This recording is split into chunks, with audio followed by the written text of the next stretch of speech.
अस्सलाम वालेकुम students, the nation school system class 9th chemistry video lecture.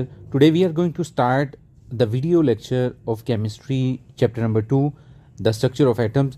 So first of all students, I will ask you, सबसे पहले सारे बच्चे बेटा अपनी जो बुक्स हैं वो ओपन करेंगे और आप लोग ओपन करके अपना यूनिट नंबर 2 ओपन करेंगे और उसके स्टार्टिंग पे आ जाएंगे और आप टाइटल के ऊपर आ जाएंगे, that is structure of atom.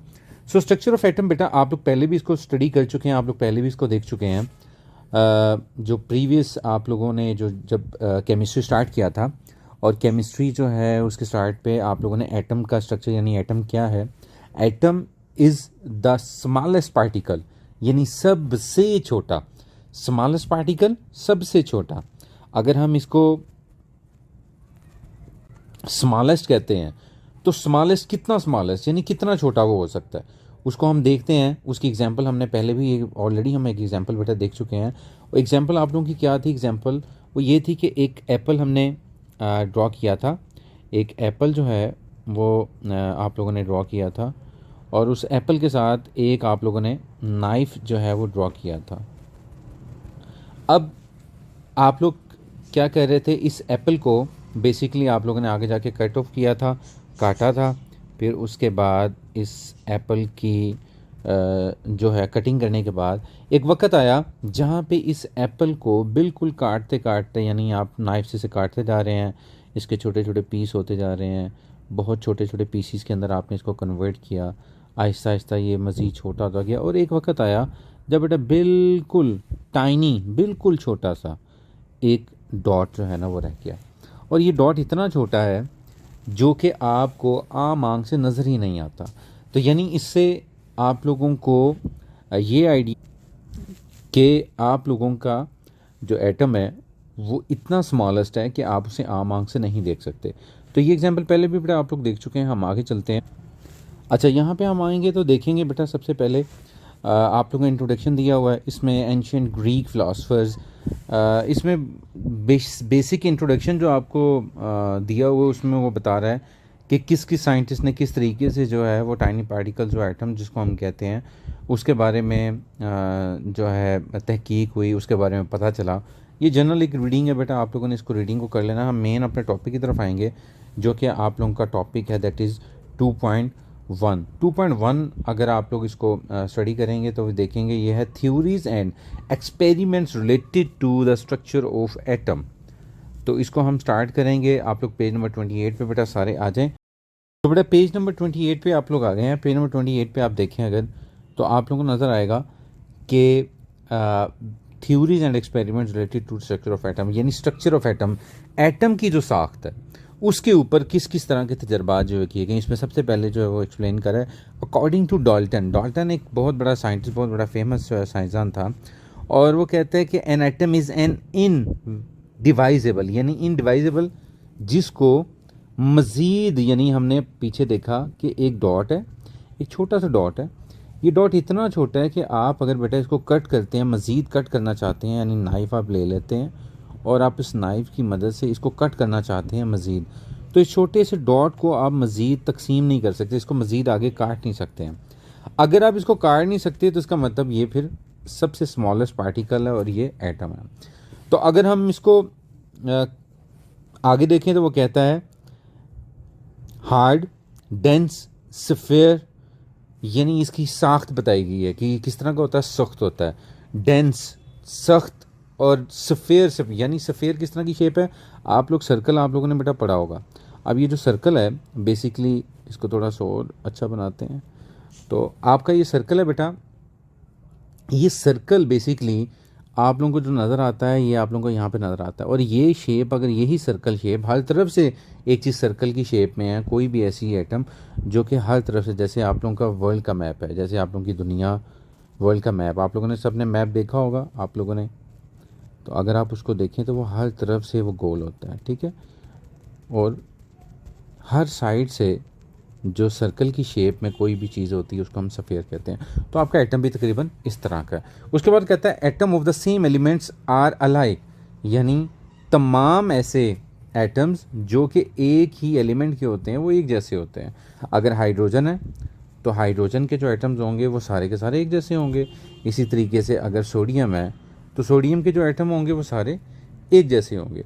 सो ये हमें चीज़ बताती है, ये तजर्बा जो थे ये डाल्टन ने करके उसके बाद भी उसने ये कुछ एक्सप्लेनेशन दी हुई हैं। उसके बाद वो कहता है in the light of Dalton's atomic theory scientist performed a series of experiment, बहुत सारे एक्सपेरिमेंट किए गए इसमें। फिर उसके बाद जो है वो कहता है scientist perform a series of experiment but in the late 1800s यानी 18वीं सदी में एंड अर्ली 1900 के करीब जाके साइंटिस्ट डिस्कवर्ड न्यू सब एटॉमिक पार्टिकल।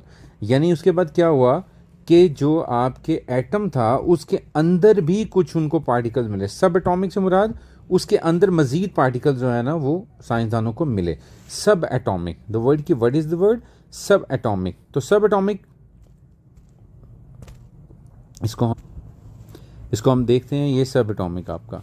तो सब एटॉमिक पार्टिकल्स कौन कौन से, जैसे आप लोगों को बहुत सारे सब एटॉमिक पार्टिकल्स के नाम आप लोगों को याद होंगे, ये भी आप लोगों ने स्टडी किए थे कि इस तरीके का आप लोगों का यहाँ पे ये देखें दैट इज़ लाइक न्यूक्लियस, और इस तरीके के उसके गिर्द ऑर्बिट्स हैं, और यहाँ पे आप लोगों के पास न्यूट्रॉन्स, और यहाँ पे आपके पास इसके साथ प्रोटॉन्स मौजूद हैं जिनके ऊपर पॉजिटिव चार्ज होता है।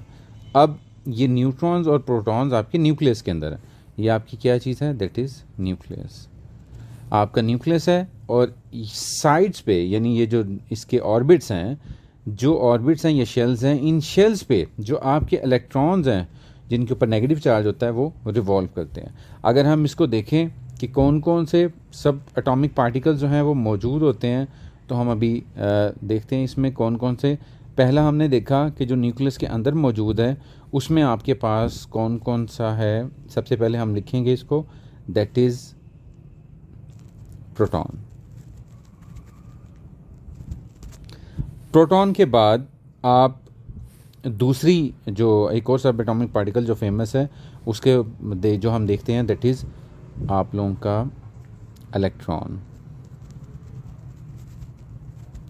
इलेक्ट्रॉन के बाद आप लोग जो यानी न्यूक्लियस को बैलेंस करने के लिए जो आप लोग तीसरा सब एटॉमिक पार्टिकल जो है जो मौजूद होता है दैट इज़ न्यूट्रॉन। तो न्यूट्रॉन जो है ये न्यूट्रल हो गया, इसके ऊपर कोई चार्ज नहीं है। इलेक्ट्रॉन जो है उसके ऊपर कौन सा चार्ज है, नेगेटिव चार्ज है। इसी तरीके से जो प्रोटॉन है उसके ऊपर पॉजिटिव चार्ज है। ये है सब एटॉमिक पार्टिकल। ये इंट्रोडक्शन बेटा आप लोग ऑलरेडी पहले भी ले चुके हैं, लेकिन अब हम इसको तजर्बाती नज़रिए से देखेंगे, यानी जिन साइंटिस्ट ने इन चीज़ों को प्रूव किया और वाकई में हकीकत में ये जो पार्टिकल्स हैं इनको प्रूव किया, साबित किया कि ये वाकई में आपके न्यूक्लियस के अंदर प्रोटॉन, इलेक्ट्रॉन और न्यूट्रॉन जो है मौजूद होते हैं। तो उसमें सबसे पहले यहाँ पे आ रहे हैं 1897 जे थॉमसन का बेटा इंट्रोडक्शन भी जो है वो साथ उसके दिया गया है। आप ये इंट्रोडक्शन भी देख सकते हैं, ये इंट्रोडक्शन आप लोगों को यहाँ पे नज़र आ रहा है। जे थॉमसन 1856 में ये पैदा हुए और he was a British physicist, यानी ये एक तबई माहिर था। He was awarded the 1906 Nobel Prize in Physics for the discovery of electron and for his work on the conduction of electricity in gases। तो बेसिक साइंटिस्ट ये physics से related ही थे, लेकिन इन्होंने जो है काम और भी सब्जेक्ट में किया। केमिस्ट्री के अंदर बहुत ज़्यादा इन्होंने वर्किंग की। तो उन्होंने क्या किया, it was establish that electron and proton are fundamental particle of matter. उन्होंने ये चीज़ बताई कि इलेक्ट्रॉन एक तो नेगेटिवली चार्ज पार्टिकल्स हैं और electron and proton are fundamental particles, यानी ये वो पार्टिकल्स हैं जिनके बगैर गुजारा नहीं है, यानी जिनके बगैर जो है इलेक्ट्रॉन एटम जो है वो इनकम्प्लीट है। अब उसके साबित करने के लिए वो कहता है थॉमसन ने put forward his plum pudding theory. Plum pudding यानी ये एक डिश का नाम है जिसके अंदर जैसे हम इसको नॉर्मली अगर हम अपने पाकिस्तानी वे में हम इसको आसान समझने के लिए प्लम पुडिंग को देखिए तो आपके पास कस्टर्ड की एक एग्जांपल है। कस्टर्ड है या खीर हो सकती है जिसके अंदर आप लोग ड्राई फ्रूट्स ऐड कर लें, तो प्लम पुडिंग उस तरह की ही थ्योरी है। ही postulated that atoms were solid structures of positively charged with tiny negative particles stuck inside, यानी छोटे छोटे पॉजिटिवली चार्ज पार्टिकल उसके अंदर मौजूद हैं जो कि उसके अंदर स्टक हैं। और वो कौन से पॉजिटिव पार्टिकल्स हैं? वो आपके पास बेटा प्रोटॉन है, प्रोटॉन। सो प्रोटॉन आपके पास मौजूद हैं पॉजिटिवली चार्ज फॉर्म में। इसके बाद वो कहता है कि cathode rays and discovery of electron. अब वो उसके लिए किसका तजर्बा बताया गया है? That is sir William crooks का। सर विलियम क्रूक्स के बारे में बेटा अगर आप नीचे आएंगे तो यहाँ पे आप लोगों को काफ़ी एक्सप्लेन भी किया हुआ आपकी बुक के अंदर। हम देखेंगे कि इन्होंने क्या कहा। इन 1895 sir William crooks performed experiments by passing electric current through gases in a discharge tube. यानी ये डिस्चार्ज ट्यूब आप लोगों को बेटा डायग्राम में आपकी नज़र आ रही है, ये डिस्चार्ज ट्यूब है। अब ये डिस्चार्ज ट्यूब जो है इसके ऊपर क्या तजर्बा किया गया या इसके थ्रू क्या तजर्बा किया गया? ही टूक a glass tube fitted with 2 metallic electrodes. एक ये आपको नजर आ रहा है और एक ये दो क्या हैं? मेटेलिक इलेक्ट्रोड्स हैं जिनसे इलेक्ट्रिक करंट जो है पास आउट हो सकता है। उसके बाद वो कहता है which were connected to a high voltage battery. यहाँ पे आप देख रहे हैं बेटा आप लोगों को इस साइड पे ये कैथोड और इस साइड पे एनोड नजर आ रहा है। ये बैटरी से करंट जा रहा है, एक इस साइड से और एक इस साइड से। तो बेसिकली ये बैटरी से करंट जो है ये जा रहा है और इन दोनों जो आपके इलेक्ट्रोड हैं इनको बैटरी से करंट दिया गया है। उसके बाद कहता है the pressure inside the tube was kept. ये एटमॉस्फेरिक प्रेशर 10⁻⁴। ये बेटा एटमॉस्फेरिक प्रेशर जो है यहाँ पे मेंशन किया गया कि कितना प्रेशर जो है इस ट्यूब के अंदर जो है मेंटेन किया गया। When high voltage current was pass through the gas के अंदर से जब वो गुजरा हाई वोल्टेज करंट, तो क्या हुआ कि shiny raise were emitted from the cathode. Cathode वाली साइड से बहुत ही शाइनी यानी चमकती हुई कुछ रेज जो हैं वो ट्रैवल करना शुरू हुई। किस तरफ बेटा ट्रैवल किया उन्होंने? एनोड की तरफ। तो यहाँ से वो ट्रैवल करते करते वो इस तरफ को मूव करना शुरू उन्होंने कर दिया। तो उनकी डायरेक्शन क्या थी? उनकी हम डायरेक्शन यहाँ पे ड्रॉ करते हैं। उनकी डायरेक्शन थी कि कैथोड से ट्रैवलिंग टूवर्ड्स द एनोड। सो ये आपकी जो रेज थी ये उसने नोट की और उसके बाद फिर वो कहता है कि these raise were given the name of cathode rays. यानी इन रेज को फिर उसने क्या नाम दे दिया? कैथोड रेज का। तो फाइनली इस तजर्बे के बाद यानी ये तजर्बा क्या किया? एक उसने ग्लास ट्यूब ली, उसके अंदर प्रेशर मेंटेन किया, उसके बाद उसमें से बैटरी के थ्रू करंट दिया और करंट देने के बाद वो ग्लास ट्यूब में से जिस वक्त करंट गुजरा उसके बाद ये आपके जो साइड थी कैथोड की, यहाँ से ट्रैवल करती हुई जो रेस हैं वो गई किस तरफ? एनोड वाली साइड पे। तो ये बेसिकली तजर्बा था और यहाँ पे ये जो रेज़ उसे इमिट हुई, इन रेज़ को उसने क्या नाम दे दिया? उसने नाम दे दिया इनको कैथोड रेज। क्या नाम दे दिया बेटा? Cathode rays.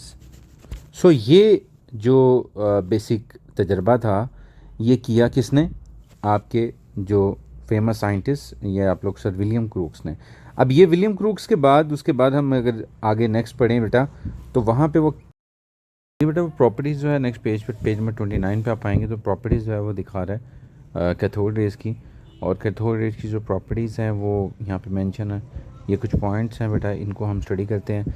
सबसे पहले वो कहता है these raise travel in the straight line. एक तो ये स्ट्रेट लाइन में ट्रैवल करती है। पीछे आप लोग बेटा देख चुके हैं कि ये कैथोड रेज जो है निकल रही हैं और शाइनी रेज ये ट्रैवल कर रही है नोड की तरफ और ये बिल्कुल स्ट्रेट लाइन में जो है परपेंडिकुलर वे में जो है ट्रैवल कर रही है। उसके बाद कहते हैं they cast a sharp shadow of an opaque object if placed in their path. यानी उसके ऊपर यानी ओपेक कह सकते हैं आपके किसी भी सतह से गुजर के उसके बाद उसके ऊपर एक शेडो जो है वो उसके ऊपर प्रेजेंट कर सकती हैं, शेडो कास्ट कर सकती हैं, शेडो डाल सकती हैं। शेडो से मुराद साया है, कोई भी चीज़ जो उनका कोई भी ऑब्जेक्ट अगर उनके रास्ते में आता है। They are deflected towards positive plate. ये आप लोग यहाँ पे भी देख सकते हैं तजर्बे के अंदर कि ये नेगेटिव साइड से निकल के पॉजिटिव साइड पे जो है ये जा रहे हैं। तो इसी तरीके से द रेज, चौथा point, they raise temperature of the body on which they fall. जिस भी जिस्म यानी जिस भी बॉडी के ऊपर किसी भी ऑब्जेक्ट के ऊपर ये गिरेंगे, जिसके ऊपर ये जाएंगे या जिसके बॉडी के साथ ये अटैच हो रहे हैं फर्ज कर लें, तो वहाँ पे they raise temperature of the body, ये बॉडी का टेम्परेचर जो रेज कर देंगे। आगे वो कहता है फिफ्थ पॉइंट में J Thomson discovered their charge mass. और ई यहाँ पे रिप्रेजेंट कर रहा है बेटा चार्ज को, और मैस एम जो है वो रिप्रेजेंट कर रहा है आपके मैस को। तो वो कहता है चार्ज ओवर मास रेशियो जो है वो यहाँ पे जे थॉमसन ने उसका जो है डिस्कवर किया। छठे पॉइंट में कहता है light is produced when these raise hit the walls of the discharge tube, यानी ये जब रेज निकल के ये जो बीम है, बीम इसकी बीम से, ये ग्लास बीम जो है इसकी साइड दीवारों से टकराती है जब ये रेज, तो बेटा इलेक्ट्रिसिटी लाइट जो है वो पैदा होती है।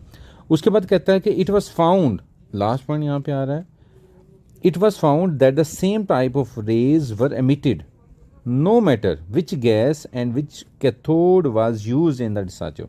ये एक बड़ी अजीब और बड़ा अच्छा एक तजर्बा था, यानी एक बड़ा अच्छा पॉइंट है, बड़ी अच्छी प्रॉपर्टी है और समझने वाली चीज़ है कि बेटा गैस यहाँ पे आप कोई भी यूज़ कर रहे हैं, आप कोई भी फ़र्ज़ करें समझ लें कि एलिमेंट जो है, गैस का एलिमेंट जो है वो यूज़ कर रहे हैं, तो लेकिन आपकी जो रेज़ एमिट हो रही हैं, जो यहाँ से रेज़ जो है एमिट कर रहा है वो कैथोड से, वो सेम टू सेम है, उनके अंदर जो है कोई डिफरेंस नहीं है। यही वो बात यहाँ पे उस पॉइंट में उसने लास्ट में बताई है कि no matter which gas and which cathode was use in the discharge tube, same type of rays, यानी रेज एक तरह की ही निकल रही है। सो बेटा आज का ये लेक्चर इतना ही था। आप लोग इसको लेक्चर को अच्छे से बेटा लर्न कीजिएगा, अच्छे से इसको स्टडी कीजिएगा, और ये लेसन जो है डेफिनेटली आप लोगों से जो है वीकली आप लोगों का जो लेसन प्लानिंग है उसके मुताबिक बेटा ये आप लोगों से इसको ऑरली जो है वो भी सुना जा सकता है, और रिटर्न भी इसके अबाउट जो है आप लोगों से टेस्ट लिया जा सकता है। अपना बहुत ख्याल रखिएगा बेटा, और कोई भी अगर क्वेश्चन हो टॉपिक से रिलेटेड तो आप लोग जो है वो वॉइस मैसेज के थ्रू बेटा पूछ सकते हैं, और अपना